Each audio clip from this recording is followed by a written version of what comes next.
హైదరాబాదులోని వాహనాల సరాసరి వేగము 23.4 కిలోమీటర్లకు ఉందన్నమాట. KMPH అన్నమాట. దీన్ని అంటే రాష్ట్ర రాజధాని రహదారిపై వాహనాల సరాసరి సగటు ప్రయాణ వేగం అన్నమాట. 2024లోని 20 కిలోమీటర్లు ఉండగా ప్రస్తుతం 2025కి 23 కిలోమీటర్లు చేరింది. అంతర్జాతీయ గ్లోబల్ డిజైనింగ్ ఇంజనీరింగ్ కన్సల్టెన్సీ సంస్థ ఆర్కిడిస్ ఈ విషయాన్ని స్పష్టం చేస్తుందన్నమాట. ఇటీవల ప్రభుత్వం విడుదల చేసిన తెలంగాణ సామాజిక ఆర్థిక సర్వే 2026లో దీన్ని పొందుపరిచారు కూడా. కొన్నేళ్ళుగా గ్రేటర్లో కొత్త వాహనాల కొనుగోలు జోరు కొనసాగుతుంది. అధికారిక లెక్కల ప్రకారం రోజుకి 1600 వాహనాలు రోడ్డుపైకి వస్తున్నాయి. 4 కమిషనరేట్లు కలిపి వాహనాల సంఖ్య 1 కోటి దాటేసింది. కొత్తగా ఫ్లైఓవర్లు, రహదారులు వచ్చినా రోడ్ల విస్తరణ చేపట్టినా వాటి ప్రభావం తీవ్రంగా ఉంటుంది. అయినప్పటికీ సరాసరి వేగం మెరుగుపడేందుకు ఆపరేషన్ రోప్, టౌన్ వెండింగ్ కమిటీలు ఏర్పాటుతో క్యారేజీలు గణనీయంగా పెరుగుతున్నటువంటి చర్యలు దోహదం చేశాయని అధికారులు చెబుతున్నారన్నమాట. విఐపీలు వివిఐపీలు రాకల సమయంలోనూ మాన్యువల్గా సిగ్నల్స్ వినియోగం తగ్గించడంతో జామ్స్ కూడా తగ్గాయి. సరాసరి చూస్తే గతంలో ఒక సిగ్నల్ 50% మాన్యువల్గా ఆపరేట్ చేయాల్సి వచ్చేది. ఇది ప్రస్తుతం 15% తగ్గగా 10కి తీసుకురావాలని లక్ష్యంగా నిర్దేశించిందన్నమాట. అంటే ప్రస్తుతం గతంలోని 50% మాన్యువల్గా జరిగేదన్నమాట. ప్రస్తుతం ఇది 15%కి ఉంది. దీన్ని 10% తగ్గించాలనుకుంటున్నారు.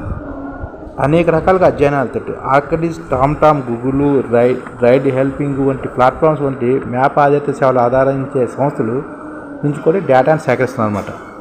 బంజారా హిల్స్లో road number 1, road number 10, road number 44 వంటి ప్రధాన మార్గాలు, పంజాగుట్ట, జూబ్లీ హిల్స్, మెహదీపట్నం, హైటెక్ సిటీ, గచ్చిబౌలి వంటి ప్రాంతాలు కలిపే కీలక మార్గాలు సహా ట్రాఫిక్ రద్దీ ఉండే 25 ప్రధాన కారిడార్లు క్షేత్రస్థాయిలో అధ్యయనం సాగించిందన్నమాట.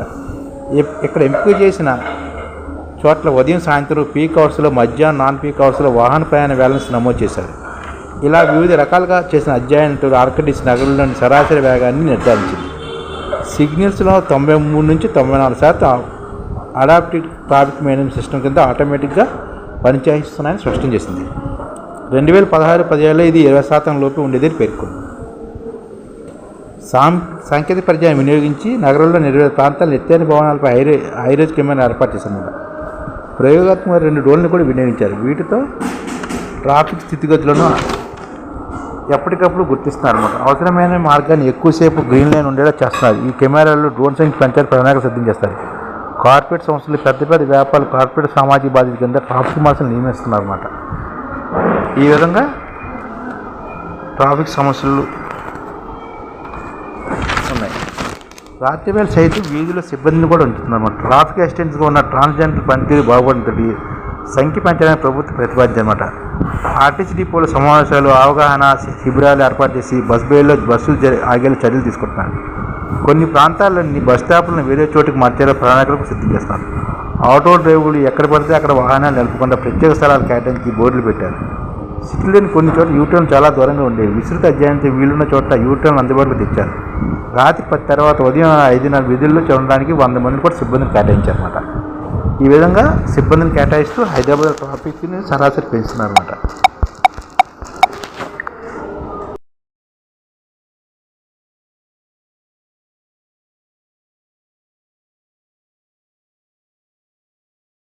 ఈ ఛానల్ ముఖ్య ఉద్దేశం ఏంటంటే మన తెలుగు రాష్ట్రాల్లో 1 కోటి మందికి సంఘటిత రంగాల్లో ఏ విధంగా ఉద్యోగాలు ఇవ్వవచ్చు, కనీస నెల జీతం 30,000 వరకు ఏ విధంగా ఇవ్వవచ్చు, ఏ విధంగా చేస్తే ఉద్యోగాలు సృష్టించబడతాయో వివరిస్తూ ఈ ఛానల్ వీడియోలు వస్తాయి. అలాంటి వీడియోలు మీకు కావాలంటే మన ఐడిఎఫ్ భాస్కర్ ఛానల్ని సబ్స్క్రైబ్ చేసుకోండి. ఐడిఎఫ్ అంటే ఇండియన్ డెవలప్మెంట్ ఫోర్స్. ఈ వీడియోలు చూసిన తర్వాత మీకు నచ్చితే లైక్ చేయండి, మీ ఫ్యామిలీ మెంబర్స్కి షేర్ చేయండి, మరియు మీ ఫ్రెండ్స్కి షేర్ చేయండి. Thank you. నమస్కారం.